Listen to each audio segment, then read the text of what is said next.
First of all, I want to address the fact that at the last meeting, the citizens and taxpayers of Troy were not allowed to speak at the public meeting, but the non-citizens were.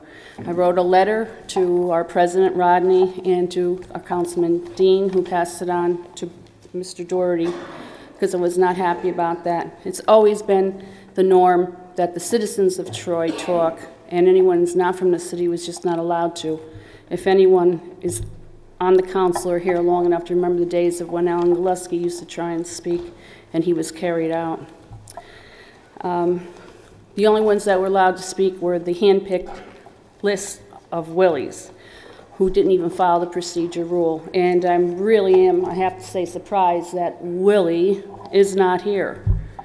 For all he had to say last week, I think he should be here to listen to what people want to answer to him. Second, and you're going to hear this over and over again, we would not be here today if it wasn't for the out-of-control crowd in the bar. Two started it, and the rest jumped in for the drama. And in fact, it seems that crowd, that's all they do is party, drink, and drug. They called for help. The police responded.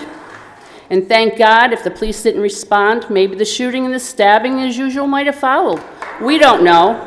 We think we saved a lot of people here. We don't want to get those types in our city. They asked for it. They got what they asked for. So I hope you're enjoying it, because I speak the truth, not like what I heard last week here at the same podium. And I'm not afraid to say it. Thirdly, originally last week I was prepared to speak in favor of Mr. Slick and proposed that he have an open house and invite in the normal people to see what we had in order to bring in some people and bring him some other business that wasn't going to be rowdy and what happened. Go ahead. Enjoy yourselves. Who do you think Mr. Slick is? The one that got up and trashed Troy? About playing the race card. Did I say any color yet? First who speaks the race card is the racist.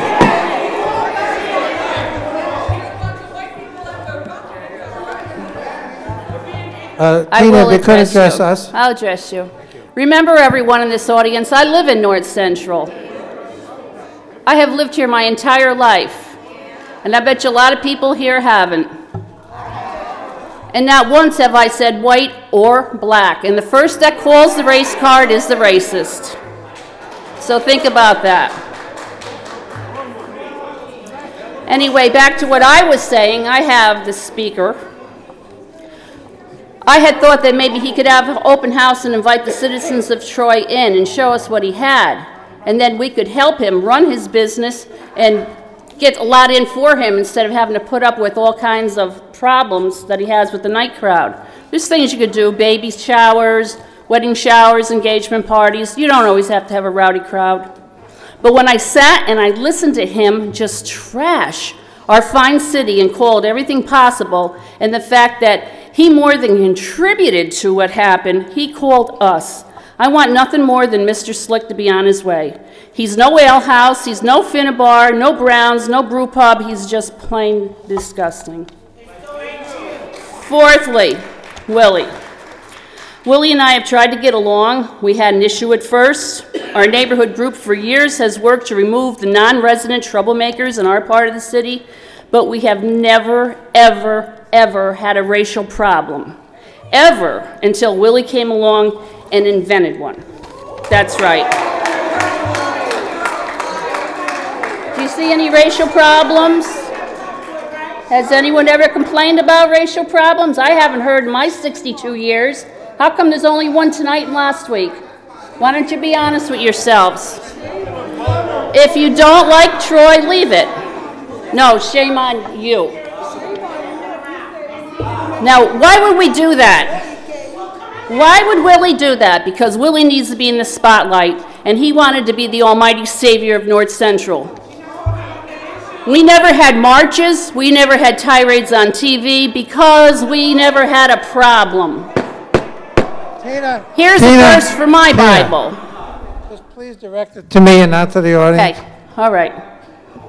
We never had a problem, and let me tell you, here's a verse from my Bible. And the Lord said, "Go away and take your bullhorn with you."